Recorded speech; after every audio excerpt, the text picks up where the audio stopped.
बोर्डरसँग जोडिएको बसबिट्टा बजार छ हाम्रो एरियाको। र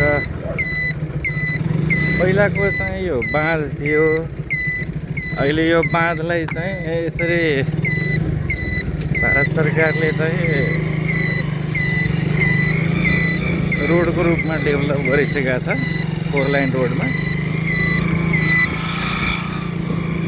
आज चाहिँ एउटा एक्कासी के देखियो भन्दाखेरि कि यतातिर म आउँदाखेरि चाहिँ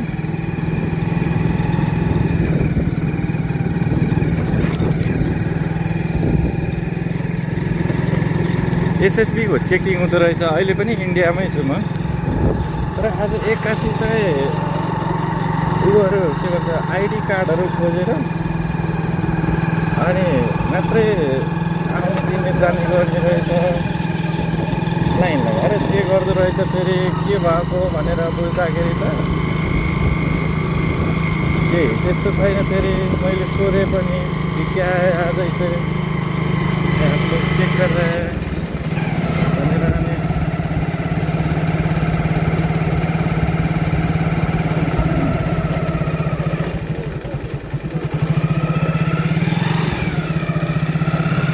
सर जी दिखा कर गए हुए थे हैं? कुछ हुआ है क्या सर?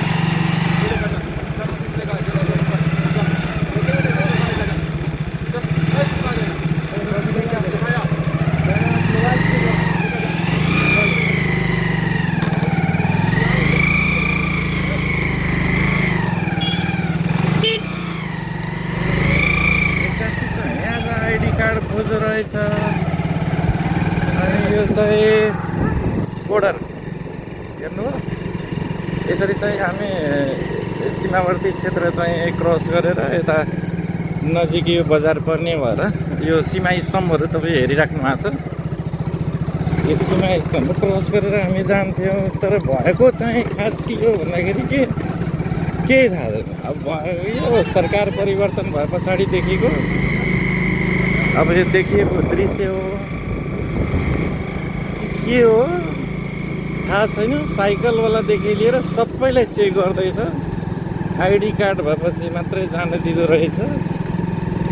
त्यसमा पनि फेरि कता 4वटा बच्चा चोरी भयो भनेर हेर्नु गाउँघरतिर यस्तो चाहिँ त्यो हल्ला भिजाएछ कि के हो वास्तविकता। अब त्यो अनुसन्धानको कुरा होला, तर हल्ला चाहिँ त्यस्तो भिजिएको छ।